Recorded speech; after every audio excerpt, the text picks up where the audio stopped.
আসসালামু আলাইকুম। আশা করি সকলেই ভালো আছেন। চলে আসলাম চেরাজ। এখানে আজকে এই লাফিং টাওয়ার ক্রেনটা আমি সার্ভিস করব। তো কিভাবে সার্ভিস করতে হয় তাই আমি আপনাদেরকে দেখাবো। যদি এই ভিডিওটা ভালো লাগে তাহলে ফলো করে লাইক, কমেন্ট, শেয়ার করে দিবেন যেন পরবর্তী ভিডিও যেন আপনি দেখতে পারেন। তো চলে যাচ্ছি উপরে। তো উপরে গিয়ে দেখি কী সমস্যা ক্রেনে, অপারেটরের সাথে কথা বলে দেখি। তো যে সমস্যাটা অপারেটর থেকে জিজ্ঞেস করে প্রথম পাবো ওই সমস্যাটার সমাধান। তো অপারেটরের সাথে কথা বলা হয়ে গেছে। তো বলতেছে যে লাফিং সেকেন্ড ব্রেকের সমস্যা। তো এই ব্রেকটাই আজকে চেক করবো। প্রথমে 4টা কাজ করতে হইব। তো ব্রেকটা চেক করতে হলে কারেন্ট অফ করতে হইব, অন করতে হইব, তার পরবর্তীতে বোম তরুণ নাই দিতে হইব। তরুণ নাই মেন বোম নেশা নামাইতে হইব আর উপরে তুলতে হইব। তোলার পরে দেখতে হইব যে লাইলিং ঠিক আছে কিনা, ব্রেক লাইলিং। তো ব্রেক চেক করা হয়ে গেছে, ঠিক আছে। তার পরবর্তীতে লাফিং টার্মে লেব্রিকেট দিতেছি আর হস্টিং টার্মে লেব্রিকেট দিয়েছি। লেব্রিকেট ওই গিয়ার অয়েলের মতো আর কি। তো রুলার দিয়ে দেওয়া লাগে। তো এই দেওয়া হয়ে গেলে যেন, এটা দেওয়ার মূলত মেইন কারণ হচ্ছে যেন পুলির উপর দিয়ে সুন্দরভাবে চলতে পারে, যেন কোনো ঝামেলা না হয়। আমি আর আমার এই কাওয়ান আমরা একসাথেই সবসময় কাজ করি।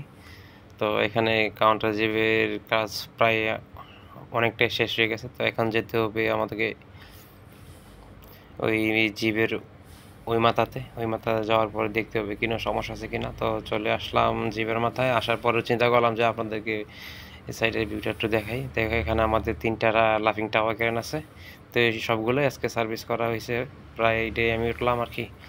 তো এখানে এই পুলিটা চেক করতেছি যে পুলিতে কোনো সমস্যা আছে কিনা। তো পুলি ঠিক আছে। তো আরও একটু কাজ বাকি আছে। লামের ওয়ার রুপ হেড দেখতে হবে। তো ওয়ার রুপ হেডটাও প্রায় দেখতেছি। তো চিন্তার কোনো কারণ নাই, আমি সেফটি ইউজ করে কাজ করি যেন কোনো ঝামেলা না হয় ইনশাআল্লাহ আল্লাহর রহমতে। তো সেফটি আমি এখন আছি প্রায় 15 তলা উপরে। তো এই হচ্ছে ওয়ার রুপ হেড। তো এর চেক করতেছি কি ঠিক আছে কিনা, কোনো সমস্যা আছে কিনা। তো ঠিক আছে। এটা হচ্ছে হস্টিন ওয়ার রুপ সেফটি রুলার। তো এখানে প্রায় আমার চেক করা শেষ হয়ে গেছে। তো চলে যাব আবার ওই পিছনে কাউন্টার জিবের মাধ্যমে। তো হাইটে হাইটে আসা যাওয়া করা লাগে, এটার ভিতরে খুব সাবধানে। তো জিবের উপরে আমার কাজ প্রায় শেষ, জিবের উপরে কোনো সমস্যা নাই। এখন আমি চলে যাব আবার কাউন্টার জিবে, আর একটু কাজ বাকি আছে। ওইখানে গিয়ে আবার দেখি কি সমস্যা কি আসবে।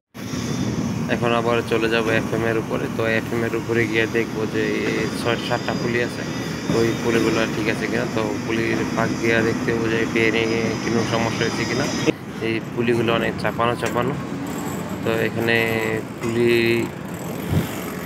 হস্টিং পুলি আছে একটা, আর 5টা পুলি আছে লাফিং পুলি। তো এগুলাই নিখুঁতভাবে চেক করা লাগে কে লাগে না। এইগুলার উপর, এই রুলারগুলোর উপর, এই পুলিগুলোর উপরেই পুরো ক্যানটা থাকে। তো ঠিক সব কিছু ঠিক আছে। তো আমার কাজ প্রায় শেষ। ধন্যবাদ।